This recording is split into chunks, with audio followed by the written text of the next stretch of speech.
So salam everybody. I think we were trying to work it out a few moments ago. We think this is our fifth Giant chat session, but we're also conscious that we've had a lot of new people join our Evolve WhatsApp group, and we've got some new people joining us this evening. So we thought we'd just start with a bit of an intro so that everybody can know who the Evolve kind of core team are. And Ali, I think you've got a lovely slide of with our pictures on there for me. Yes, I do. Let me share that with you. One moment. Sorry, I should have been ready for that moment.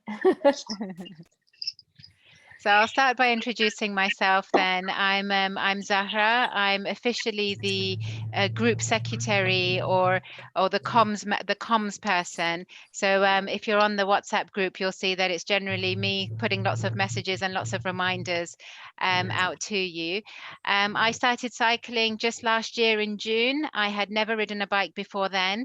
I learnt in June with the help of Alia and Ifat, who are our coaches, our main coaches, training everybody to ride. I learnt in June, and just 3 months later, I did a sportive with these lovely ladies. So if any of you are new to cycling and think that you can't cycle or think that you could never do a sportive, you absolutely can. And I am living proof of that. On the screen here, we've got our core team at Evolve, and on the left-hand side, we've got Alia. She's our main our main coach. So she teaches all the newcomers how to cycle. Then we've got Soraya. Soraya is officially our treasurer, and you'll hear from Soraya a little bit later on as well. Then there's me, and after me is Sadia. Sadia, what are you officially in our group? I'm trying to remember. I Your think I official do title. like all the. I'm the undersecretary, right? I help Ifab out with her stuff, Yes. and I do like the merchandising and things like that. And we recently realized that Sadia is very good with her posters. It was her hidden talent Oh, that we weren't aware of. So a lot of the posters and things you'll see will be drawn up by Sadia soon. Then we've got Alia. Alia is our tech person, so she's doing all of these these slides and things for us in the background.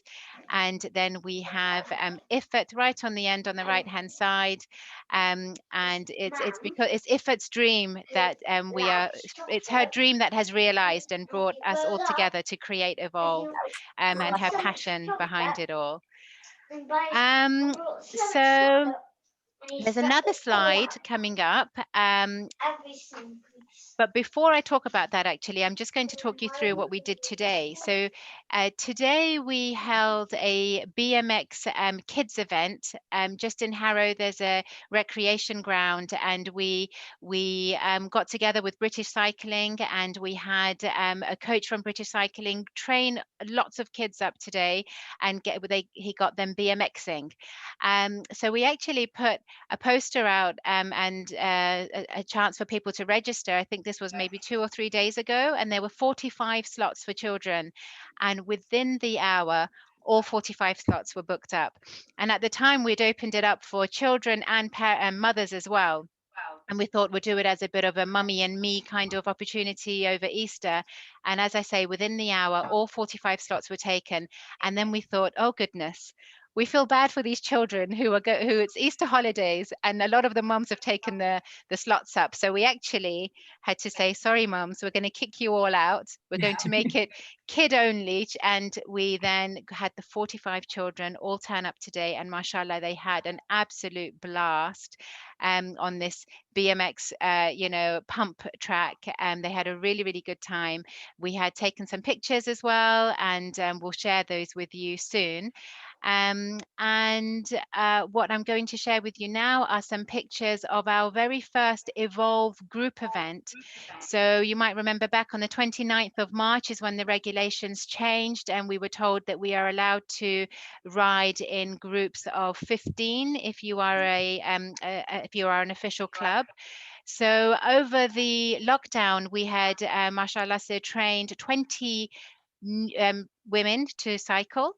and 15 of them came to this event on the 30th of March, and you see them all cycling here, and it was a lot of them, it was their first 5 miles that they had completed. Of course, we treated them with cupcakes. You see me there holding the lovely cupcakes. We had chai, and if you go back one slide for me, please, Alia. We also had the BBC come to this event, and they interviewed some of our beginners. So you see Shama is being interviewed here, and Zara Kaswani. You've got the British cycling cars there on the track. It was all very exciting. And Ifat is here being interviewed by the BBC. And I believe it's on the 12th of April that it will be on BBC One. So once we get those details, we will share it with you all, and hopefully you'll watch this lovely show about which will feature Evolve as well. Okay, and I will just talk you through some of our club updates.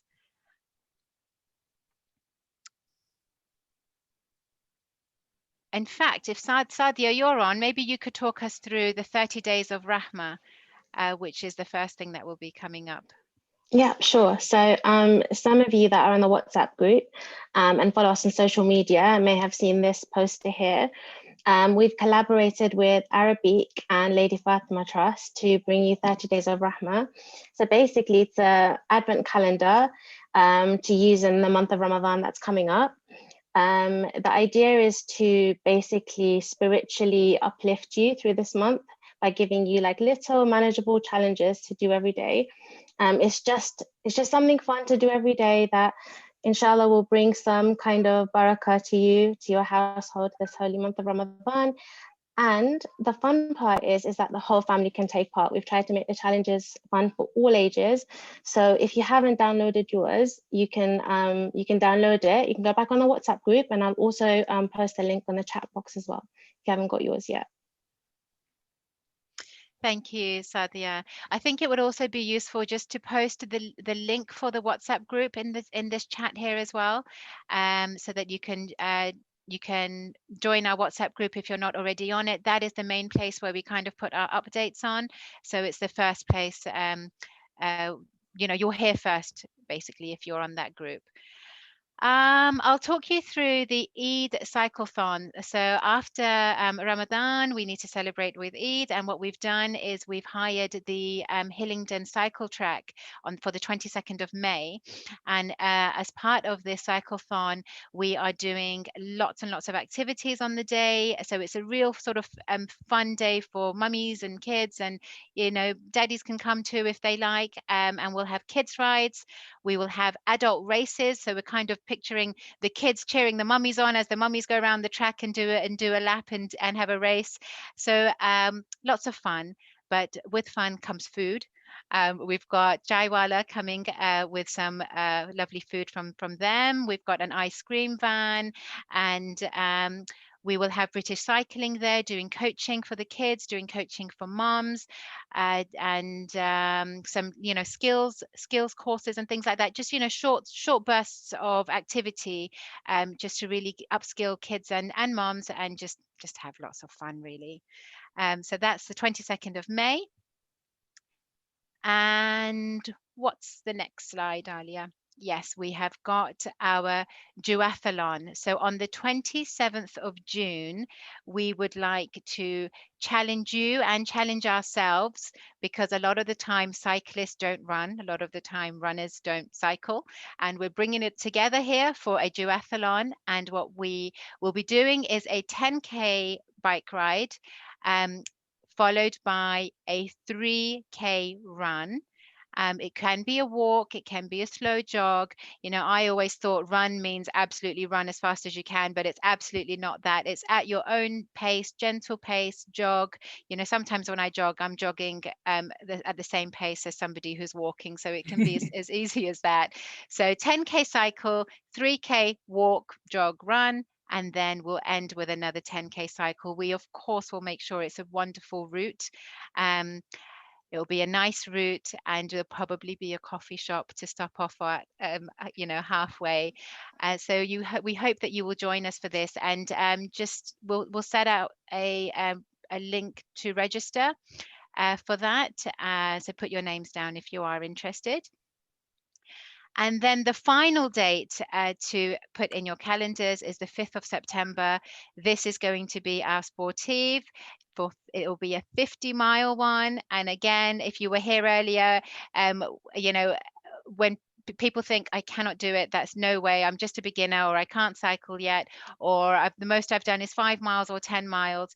I only learnt in June, and then 3 months later I did a 45-mile sportive, and I know that all of us can do it. And the best thing about us all is that we support each other, and we encourage each other, we make it fun, and I know that each and every one of you can do it. So please do register your interest. Sadia will be posting a link in the chat for you to register your interest for this. I think that's it in terms of updates. If you've got questions, feel free to ask them now. We can discuss any of that. You can raise your hand, or you can ask questions, or you can ask them at the end.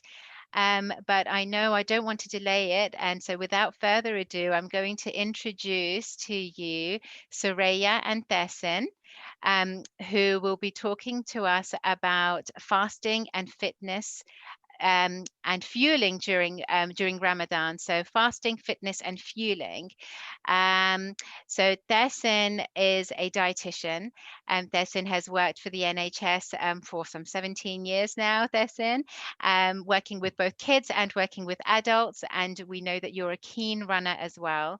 You've really supported us through the last sportive with giving us tips on what we should be eating and preparing for that sportive. So we know firsthand that you are going to guide us in the right way leading up to Ramadan.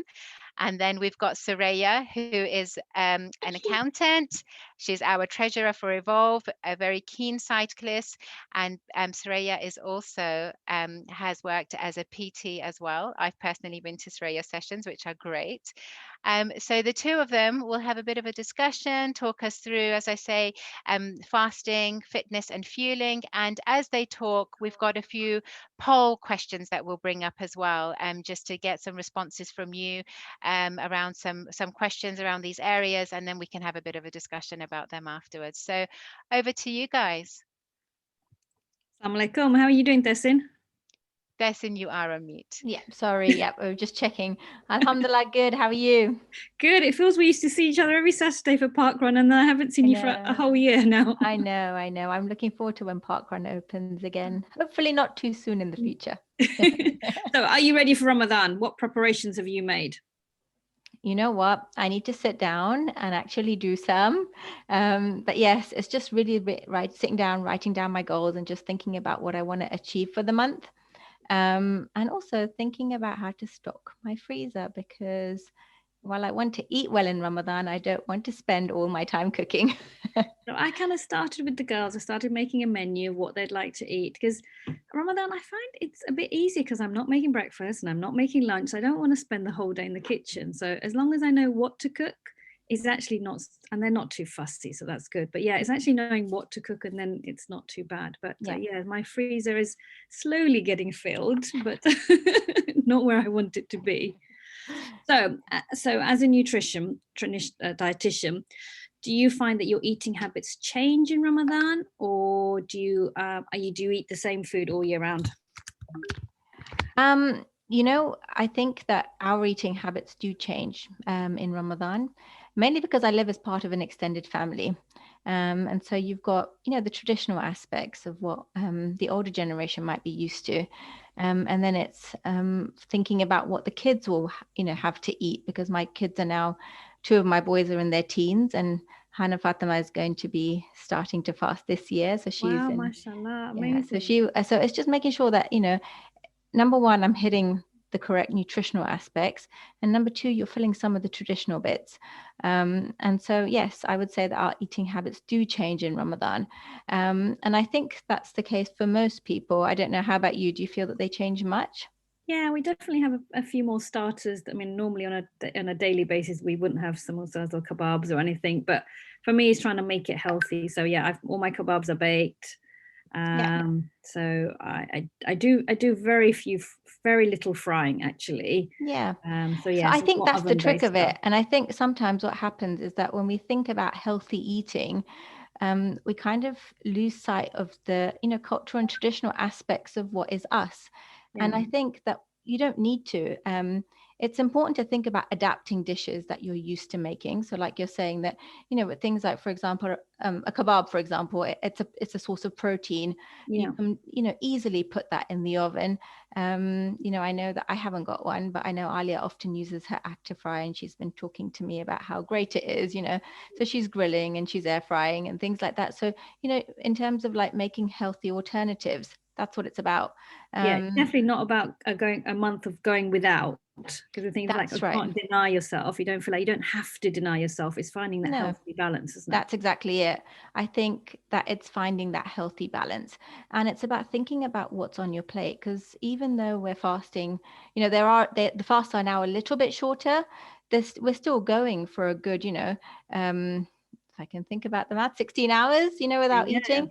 So it's, you have to make sure that you hit all the right, things that will keep you fueled for the fast. And I think that's important. And I think that it's making sure that you have the right foods at suhoor time, and then making sure that you have the right foods when you break your fast. So for example, tell us the difference. What would you eat when you break your fast around 8 o'clock, and what would you eat at kind of 2:30, 3 o'clock in the morning? So I think that, like when you're looking at breaking your fast, I think, you're looking at a few different aspects. One, you haven't had any fluid for the whole day. So making sure that you'll manage to getting enough fluid in is important. And don't you find if you drink that you're full too quickly? So it's a matter of so can you get in fluid through food? So you're kind of hitting two birds with one stone. I'm just going to answer this poll because I can't see the screen. There's a little X button at the top once you've done it. Okay. So where was I? So it's thinking about what can I get in, like in terms of food through and fluid at the same time. So for example, things like soup, I really enjoy eating soup because I can get in a veg portion, I can get in some protein or in the form of lentils and things like that into that. And it's a good starter. I enjoy that. And then you're looking at trying to get in a balance of food groups on your plate. And so, with things like, for example, so you need a protein source that will keep you filled up. That will take a bit longer to break down. You need that because you haven't had that through the day. And so, your things like your chicken, meat, fish. And again, if that's in a samosa that's gone in the oven, fair enough. So be it, or if that's, a grilled piece of chicken, whatever you want to eat, if that's in a normal dish that if you're making up, for example, something like a layered dish, which has like vegetables, some meat, some potato, something like that goes into the oven, again, that would also be fine. If you're choosing to eat a chicken or meat or lentil curry, for example, how you make it is important because you don't want to have a very high fat, high sugar diet because that's going to make you feel quite lethargic when you're fasting. And so again, how you're cooking is important, but getting the balance right is also really important. So making sure also that you have enough veg, and if you're having, like, for example, a meat or chicken stuffed bun which has lots of vegetables in it, you've got all of the food groups in that, haven't you? That's quite. We haven't mentioned carbs yet. So how do we do? Do we leave out our carbs? No, carbs is something that Ramadan's a really good time to start losing some weight. I always think, okay, I'm going to start dieting in Ramadan. What do you reckon? So the thing is, when you're looking at changing your eating habits, I'm not a believer of a quick fix. I believe that it has to be something that you can maintain long term. And cutting out a whole food group is not something I believe that is maintainable in the long term. Mm-hmm. But being aware of what your portion sizes are is something that's really, really important. And so I would say that, carb portions are important. So it's really the mix on your plate. And I've forgotten my wheel today. And I often have a wheel that's a circle that shows you actually each of the food groups are important. And I think traditionally with our cuisines, we eat a lot of carbs. And I think portion size, like I said, is important. And the guide that I use is my hand. Yeah, carbs should be a fist. If you're including a protein portion, it should be the size of your palm, and the rest of your plate should be veggies, because they're like a really, really important food group. But just eating veggies, that going to make you hungry the next day. That's not going to fill you up. Again, again, like in terms of like what you're trying to get in, you're making sure that you're trying to stay as nourished as possible. And again, like I said, we've got a little bit more time. So if we're breaking fast at 8 o'clock, okay, I would go for, a balanced meal that doesn't leave you feeling too full, and then try to get in something a little later on. So you can afford to have something small. Again, aim for a balance a bit later on in the evening, and look at sipping your fluids through the day, because again, that's going to be, like I said, really important. And then you're looking at suhoor time, where you can get something in that should hopefully keep you, like kind of nourish you through the day. And so we discovered overnight oats last year, and we absolutely love that, because you kind of prepare it and at dinner time, and then by the time you kind of get up at 2, it's ready to eat. It's really filling and kind of keeps me going. So what do you think that's a good option for the kids? So something like whole rolled oats have a good fiber content. You can add in things like yogurt, which again has digests a bit more slowly, so it helps with, like, because it has protein in it, it will stay in your stomach for longer. You can add things like nuts, again a good source of protein, lots of vitamins and minerals in that, and again, because it's a good source of protein, it will stay in your tummy for a longer time.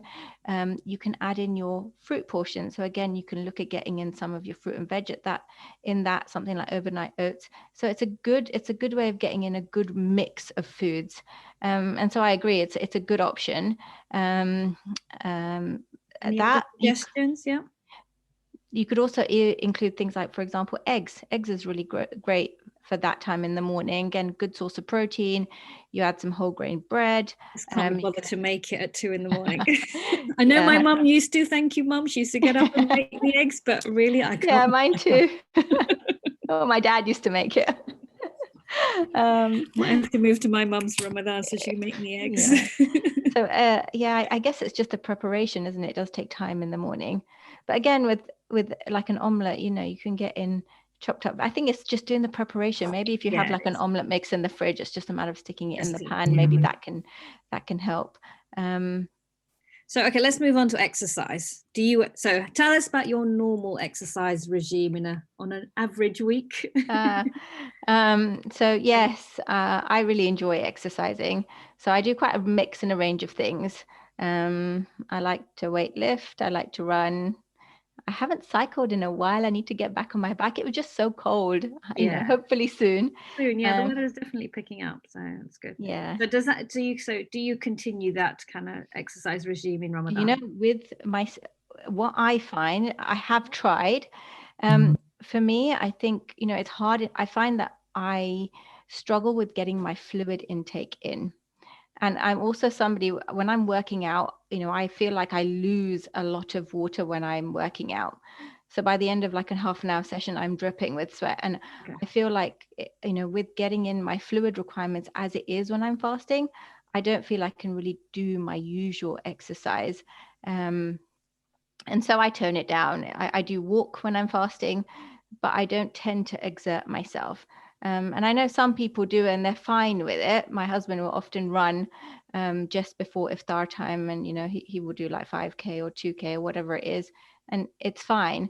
But for me, I feel like it really, I can feel the symptoms of dehydration, and I really think it's important to look out for those. So I just find with exercise, it's a very personal thing. You do need to listen to your own body. Yeah. But remember, exercise have plenty of benefits. It's not just about toning up or losing weight, but it has a lot of mental benefits as well. So definitely going out for a walk and getting fresh air is really important, because sometimes in Ramadan, when you're kind of indoors all the time, you can feel quite lethargic. So getting fresh air is really important. Going out for 20-minute, 30-minute walk. Doing things like yoga, meditation, Ramadan is about kind of finding yourself as well and just taking some time out. So definitely some light exercise in terms of sort of more meditative things. But some people are happy to lift weights. So lifting weights, as long as a lot of people would go down with slightly lighter weights and still lift, but you go lighter. So you'd go for the same 30 minutes, but your weights would be kind of half what you would normally lift, because a lot of people want to kind of maintain that muscle balance. You're not there to kind of grow in Ramadan, but to maintain it. Otherwise, it's quite difficult to pick it up. Yeah. Many athletes will actually train while fasting because actually that improves their speed. But obviously, they are still drinking, so that's the difference. But fasting cardio is really there's a lot of science behind it in terms it can help your metabolism, it can help your speed and just improve generally. So yeah, I know Samira is saying that she said, sorry, I'm just reading the comments, and she said that she finds that her performance is much better in Ramadan, which is quite interesting, isn't it? Yeah. So I guess it must be. Just in my experience, I'm Samira here, by the way. I actually tried in Ramadan, like I did 2 days where, because obviously in mosque you'd go and you'd break your fast, and then I went to the gym after breaking my fast. Okay. And I struggled so much to do my workout because I got a stitch and I just couldn't do a workout. And then I started going just before iftar, about an hour before iftar. And I would go because I used to finish work at 6. I'd go to the gym, then go to the mosque from the gym. And then that's when everything was open, and it was so much easier. And actually in a way you were inspiring other people because they were like, how are you doing this? But it was actually really good, like just mental health wise and everything. You just feel better, and then you have a good sleep as well because definitely. you've done the exercise, you kind of tired yourself, but it just really helps in the end. And I think that whole Ramadan went really good for me. Oh, so just before iftar, is that what you found was good? Just before iftar, but because the gym is quite local and I could drive and it was easier, so I used to go, I'd do my workouts and whatever it was, and then I know that after my workout, as soon as I go home, I'm going to be able to drink and eat, so it was okay. Yeah, and I think we've also had a comment that says, that's Abida, I think, says that Pilates and gentle ab workout works well while fasting. So it does seem to be something that people do, I guess. So yeah, the reason that you feel you don't feel so good when you work out straight after eating is that your blood flow is all in your stomach and it's trying to digest your food, and then that's why you're sick as soon as you work out. So you need your blood kind of going through your muscles and helping you with your workout rather than in your stomach digesting your food. So yeah, that's why you shouldn't train straight after eating. So yeah. But I think just picking up on what you were saying, like the mental health side of things. So I think that just walking, like I've been doing a lot more walking recently, and that I think would be really nice, especially if you combine the two. So a nice walk while listening to dua, like just having yourself in that mindset might be nice, something nice to do. That sounds a really good idea. So what other habits are you planning to kind of break or make or change in this month? Have you kind of made your resolutions for Ramadan? It's there are a few things that I've started to jot down as like definitely things that the habits change that I would really like to do, and it's interesting, isn't it? Because when you start thinking about habits, you have to think about what it is that you're doing right now and what it is that you'd like to change and how you're going to change it, and why you want to change it. Understand the why, and if you know why you want to change it, you're more likely to keep that habit rather than you need to change it. It's why, and what's the underlying reason. Yeah, that's absolutely true. And I think, I'd recently read this book. There's a few of us, I think, that read this book. I can see Sadia, we were discussing it, Atomic Habits. And I think the thing that really stood out to me was this thing called the 2-minute rule, which was interesting. They were like, if you want to start something new, start doing it for 2 minutes consistently, or add a particular habit onto another habit that you do. I'm just trying to think. I know somebody had mentioned that, for example, like trying to get enough fluid in. So before they'd have a cup of tea, they'd fill their mug with water. Was it Sarah? I can't remember. Fill their mug with water, have a mug of water, and then have a cup of tea. So you're managing to get in some water and then a cup of tea that goes in afterwards. Sarah, I'm sorry if I've misquoted you. I can't remember who mentioned that. Yeah, it was Sarah. No, it was Sarah. Okay. So again, it's just little things. So, if you're thinking about what to change, try thinking about what it is, break it down into something that's manageable, doable, and you can consistently do it. And I think that's important. And again, with food, I think often, it's a matter of, should we have a big overhaul or big change? And that's a really good aim to have. But the main aim is that you have to think about how sustainable it is. But because when it comes to healthy eating, you're looking at doing it for life. These are life changes that you want to make. Because 4 or 5 years down the line, when you reflect on your eating habits, you want to look back and go, I've kept those. Those have stayed with me. I find doing things at the same time every day. So if you want to build in some exercises, if you do it at the same time, it really makes a difference, because it becomes a habit. So if you know that you always work out first thing in the morning, it's like, going to drop the kids to school, you come back and you go for a walk or go for a ride or something. So building in that kind of time as well, in terms of a set time, really helps. Following in terms of prayer times as well. So you know that you're going to do things at certain times. So kind of anchor things around. That's right. Times. That's absolutely. Well. And also I think, like for me, like with working out, the thing that works is laying out my gym clothes from the night before. If I'm wearing them from the morning, it's like, I'm doing that the whole time. Yeah. Although there's some days I put on gym clothes in the morning and 6 o'clock I'm still in my gym clothes and I haven't worked out. I need to get out. Yeah. Oh yeah. Trying to find those 5 minutes. Yeah, no. Soraya, sorry, it's Zara. So you were just saying about working out at the same time of day. So I started to incorporate a walk every morning, and it was around 6 a.m. and so I'd be up about 5:35, 5:40 in the morning, just to make sure that I go out for a walk, because if I didn't do it then, I just wasn't getting the chance to do it with the kids and everything. And then I found some nights I would say, do you know, tomorrow I'm going to sleep in. I'm not going for a walk. I'm going to have a nice sleep in. And I would just wake up, no alarm, nothing. My brain would just wake up 5:30, 5:35, and I'd try and get back to sleep and I couldn't. And then I'd be like, I'm awake. I might as well just go. So yeah, your body gets used to it, doesn't it? So that's how you built your habit now. Yeah. Can you do it in Ramadan? Can you get up at 5:30 in Ramadan and go for your walk? So, this is what I've been trying to think, that what do I want to do in Ramadan? And I'm not sure, because my walks have become runs. I do tend to now run a bit, and I'm not sure that I want to go for a run at 6 o'clock in the morning and not drink water or be able to eat for the whole day until evening. So I'm not sure that that will work for me. And I'd love to hear some feedback from anybody that has tried to work out, early on in the day and keep a fast. What I'm thinking I might try and do, I can't also go just before iftar time, because I've got the kids and getting them ready for bed and then preparing food and all of that. I would struggle just before iftar, but I'm thinking to break my fast with a date, some water, do my prayers, and then go for a walk or a run and come back and eat after. So I've had something to nourish myself, but not too much. I'm going to try that and see if that works. And again, I'd love feedback from you guys. I mean, that sounds like a good plan, although you'd probably be eating by yourself. The rest of your family probably would have eaten. I think, Zara, the main thing I would say, like I said, I can't overemphasize the fluid impact. And I'd say the ways to keep an eye out, you probably know the obvious symptoms of feeling lightheaded. And I guess if you're walking, you can quite easily take fluid with you, so you can sip water along the way. And the other thing that keep an eye on is the color of your urine. So as long as it's pale, you're getting enough. If it's very dark, you know that you need to be getting in more. So any questions for the audience?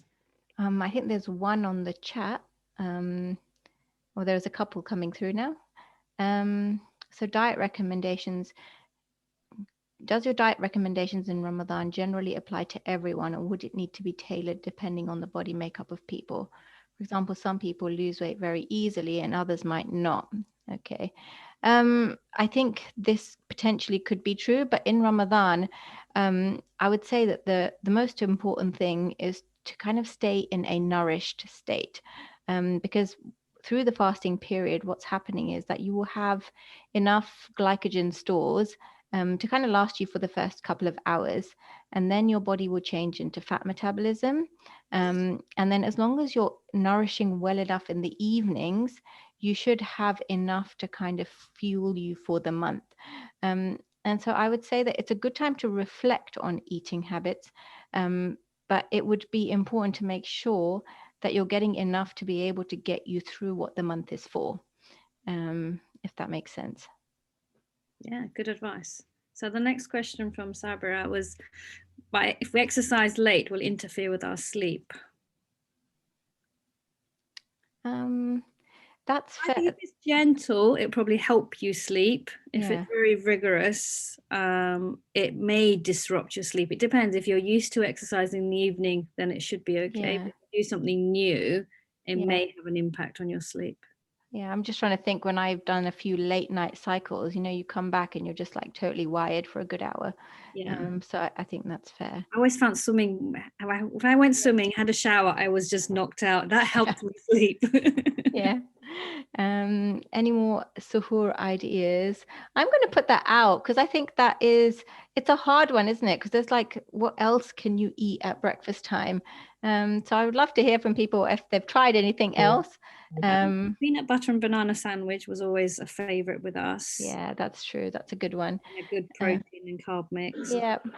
I'm just trying to think what else. Kalimati. Kalimati. Sugary. Yeah. Oh God, the only problem is that if you're You eating do high, you. if you're eating a high like tahini, again, that's pretty good. Weetabix milk and fruits works well. That's true because that would be a low GI breakfast. Protein yogurt with something. Yeah. I guess something with cheese, whole grain bread, and veg or salad at that time. Again, quite a well-balanced meal. It just depends. Yep, some good ones coming in. Energy balls? Yeah, that could do with nuts and dates. Yep. But I would say that it would be, yeah, you might need to combine that with something else. So you've got the nuts that will bring down how quickly an energy ball is digested. But you might need to top that up with a little bit more in terms of a bit more protein and low glycemic index carbs, just to kind of reduce how quickly that is digested. I always find that if I have a chicken heavy meal, like a grilled piece of chicken or a couple of grilled pieces of chicken when I break my fast, that seems to really keep me going for the next day. It seems to just stay. Yeah. So I always find having a lighter iftar and a heavier suhoor is kind of the best way Best around. way to go around it, yeah. Eat in the shorter time and then be more fueled for the longer fast. Yeah. But it is retraining your body to just open your fast with a lighter meal. Yeah. But then you kind of psychologically you don't want to have a really heavy meal it feels like it's in the middle of it's kind of psychologically retraining yourself. Watermelon will be good hydration food. So when you're trying to get in your fluid, and this is something that I really struggle with, especially in the first few fasts, because I try and get in closer to 2 liters of fluid in the evening, and so by the time your body acclimatizes to that, it takes the first few days.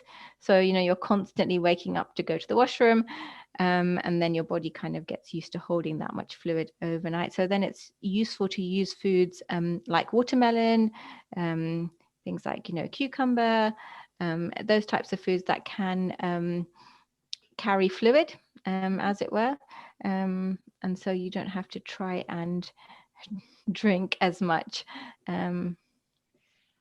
Alongside this poll, we've got a question from Auntie Daya. You've got your hand up, Auntie, but you've got yourself on mute. Auntie, did you want to ask a question? Mum's on. Mummy's on. Mummy ask. Oh no, here. She's on mute. Okay, can I not unmute her? No, I don't think you can. There you go. Oh.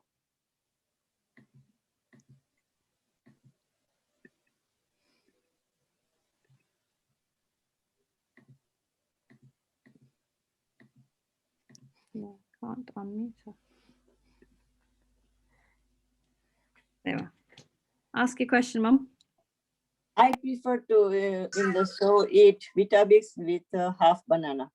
I feel so happy and stay all day not hungry at all. That's good. And healthy as well. Instead of sugar, I put banana. Yeah, that's a good option. Definitely. And somebody's put paratha. So I wonder if a stuffed paratha would work. A whole grain one that you're not actually frying, and stuffed with like lots of vegetables. You can add a good source of lentil into that. And again, it might be more of a chapati than a paratha if you reduce down the oil. But yeah, that would work too. It's a whole grain, you're saying, not a white floured. Not a white floured. So the thing is that if you're having a lot of like refined carbs, as it were, so things that are very high in sugar, or kind of like the whiter options, like, you know, white bread. This is just generic information, by the way, because I know some people don't tolerate whole grain foods, and this is not to them, but it's just generally speaking that the whole grain options are better because they take longer to digest. They contain fiber. They'll sit in your stomach for longer. And if you combine that with a protein source, lentils definitely hit the protein source too, and with vegetables, again, because of the fiber content in both of those, it will take longer for those foods to digest, so it sits in your stomach for longer and it keeps you fueled longer through the day. So can we cycle in Ramadan? What are your tips? How do we manage to continue cycling? So I should put that one back to you, Soraya. I have never tried. I'm kind of thinking if I've got the energy to kind of finish work and maybe go out at 6 o'clock for about half an hour, maybe 45 minutes. So I think as long as you're not pushing yourself, because I think in Ramadan you're not aiming for a PB yet, or your quickest. The only problem is because where I live, anywhere I go, I have to count a hill first. Oh, me too. You're very close to me, aren't you? Stanmore, whatever direction I go, I have to do the hills first. But I'm thinking, even if it's just 7-8 miles, just go out and get some exercise, not push myself. As long as it's not too sunny at 6 o'clock. Yeah. I think I might try that. Otherwise, I did a bit last year in Ramadan, so I was going out for a few miles. I ideally would like to go after iftar, but it's dark and I don't like cycling in the dark, especially not by myself. So yeah, it sounds like a good option. So I think the key, isn't it, like you said before, it's listening to your body and figuring out exactly what you can manage, and I think that's really key. And figuring out what you can do, and just keeping an eye on how you're feeling when you're fasting, and keeping an eye out for those symptoms of dehydration, and then planning meals so that you're making sure that you're getting in enough of the food groups. The other thing that I wanted to mention, just that came to me, was that in terms of like fruit and veg, I think it's really hard to get in a good 5 portions. And sometimes what I end up doing in the evening is combining some of those portions, and I use that as part of hydrating. So if you're making up like a fruit and veg smoothie, then it's something that you can drink in the evening, and it's a good way of getting in a bit more in terms of that food group. Tehseen, what would you say about having those kind of fruit and veg smoothies at suhoor time? Yeah, I think that would be a good option. So the only thing that I would say is that you do need a low, like it would be important that you combine that with something else. Because if you think about what goes into smoothies, if you're just putting in the fruit and veg, you're hitting one food group. And it would be important to get in all 3 of the food groups. And so if you're combining that, maybe if you add in rolled oats, or you have oats on the side of that, and you manage to get in some in the way of protein. So again, that could be yogurt that goes into the smoothie, nice or enough Greek milk. yogurt would add some protein to that. Yeah. Would yogurt and nuts be enough protein? Yes, I think so. At that point, yes, at that time. So again, you're looking at portion size, a handful of nuts, a pot of yogurt. So you would get in a good amount at that point. What I have found in previous years is in the first few days, I'm doing very well with my iftar and my suhoor, but by a few days after that, I'm just too tired and I've ended up missing suhoor or just drinking some water, and sometimes even sleeping through that and just forgetting to drink water. So is that very bad to miss out and not have suhoor? So I think it would just impact the way that you feel for the rest of the day. So I would say that's the only thing. So I'd say that maybe like the planning aspect, I think, is really, really important. And I was reading something today about, how, or the things that kind of stimulate insulin production. And one of those is the smell of foods. And the post that I was reading was actually saying, spending less time in the kitchen. So if you really pre-planned and prepped things, and you have an idea of your menu planning, then you're spending less time in and around food. And that's good for in terms of just maintaining energy levels in general. And so I would say the planning aspect is probably really important. Sarah, do you want to ask your question? Yeah, Tehseen, you keep mentioning rolled oats. Is there a difference between all the different oats, or? Yes, so you know, you do get so rolled oats are important because they've not been processed, as it were, and so they're more intact. So they do take a longer time to digest than, for example, the powdered Quakered oats. So something like that will get digested and processed through your body quicker than the rolled oats. And again, combining different food groups. So if you have oats and you're adding the protein portion, protein takes longer to digest than your carbs. And so when you combine the two, it will mean that that food stays in your stomach for longer.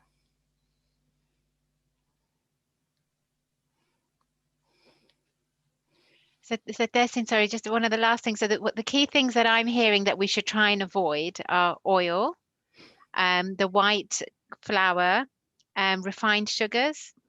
Is that right? Are they the three main things? So yes, I mean, so everybody enjoys having something sweet during Ramadan. So it's not like you should avoid it completely, but limit it. I'd say that a good time to have something sweet is probably after iftar, and stay away from them at suhoor time. So it's timing for that is important. And yes, as you mentioned, the second thing is that if you're having and it's important to have carbohydrates as part of your meal because that is the energy source in your diet. But just making sure that when you're having it, you're looking at whole grain options because they take longer to digest. So that's at breakfast time and that's at iftar time as well. And so examples of that would be things like, you know, if you're having potatoes with skin on. I know people find it harder to manage brown rice. But if you're having basmati rice combined with a protein source, again, that will take longer to digest. We've talked about the rolled oats. Whole grain pasta options are also good. And do you have any advice on spices? So again, if you're somebody that can tolerate spices, there's absolutely no reason why you can't include them in your diet. Some people suffer with reflux, and what you might find is that highly spicy or highly oily foods will aggravate that. So it would be a matter of just listening to your body and avoiding those types of foods. So I guess being aware of what you know, what kind of agrees with you. Getting fruit and vegetables in the month of Ramadan can be a challenge, but definitely doable if you're planning. And like I talked about the smoothies before, you can prep and, you know, frozen fruit and veg, like cut up in bags that you can just stick in your freezer. So you already have ready-made portions. So it's just a matter of blending. I know we talked about the omelets. If you're having cut up vegetables and your omelet mix ready from before you go to bed, at least you know that half the meal prep is done. And keeping a bottle of water with you because the hydration part of it is really, really important. So keeping, like, you can use household measures to measure the amount of fluid that you're managing to get in. I would say getting in 1.5 liters is important. Anything counts towards your fluid intake. So it doesn't have to be water. It can be cups of teas and coffees, as long as you're not drinking 1.5 liters of tea or coffee. I think I am at the moment. I think I'll cut out my tea before we start fasting. Yeah. I really struggle. So you can use herbal teas, you can use a cup of tea or coffee if you want to. And that will count, you know, if it's a mug of tea or coffee, that's 250 mils, milk, water, a combination of things. The aim is to get in the fluid amount. Okay, so we've been doing a poll during you guys having this discussion. Alia, would you like to talk through the responses as well?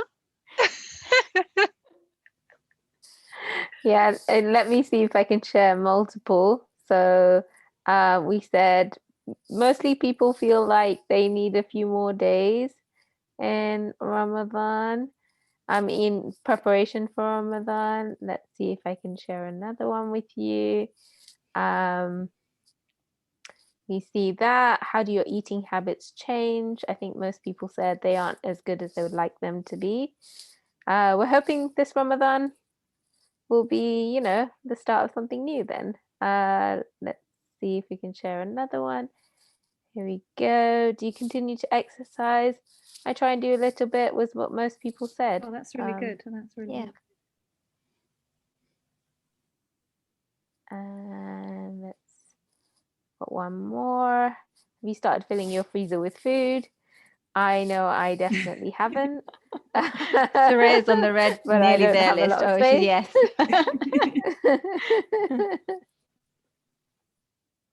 And we've got a couple more. So what do you find the most challenging?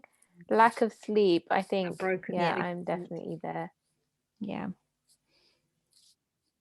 And the last one, which we did right at the end, or one of the last ones, was how confident are you about fueling while fasting now towards the end of this session? So let's see that most people are moderately confident going in. Good. So thank you guys for all your advice and tips. And that was the end of the poll. Thank you. So Tehseen, you spoke about a wheel picture that you often refer to, and it'd be great if you could share that on our WhatsApp group for us, please. Yeah, sure. And if there's any questions, any further questions anyone would like to ask to Tehseen, to Soraya, or to myself or the Evolve team about general Evolve stuff, cycling things, and please do either ask the questions or unmute yourselves and just feel free to talk to us. And Sadia is just sending some reminders at the chat. So if you haven't already joined the WhatsApp group, use the link there. And she has also did the 30 days of Rahma calendar in as well. So is there anything else in the chat? I think that's it. Sorry, can you hear me? Yeah. Sorry, I just pressed something on my mic. If there's nothing else, I think that brings our giant chat to an end. Am I missing anything, girls? Just the sportive. I've also put in the form to register interest for the sportive if anyone wants to or hasn't already. Okay, I think what would be just a really nice way to finish is if Alia, maybe you could take a picture of everybody with their tea, their chai, their cake, their water, whatever you've got, and we'll see if we can get a picture of everybody if you're happy to.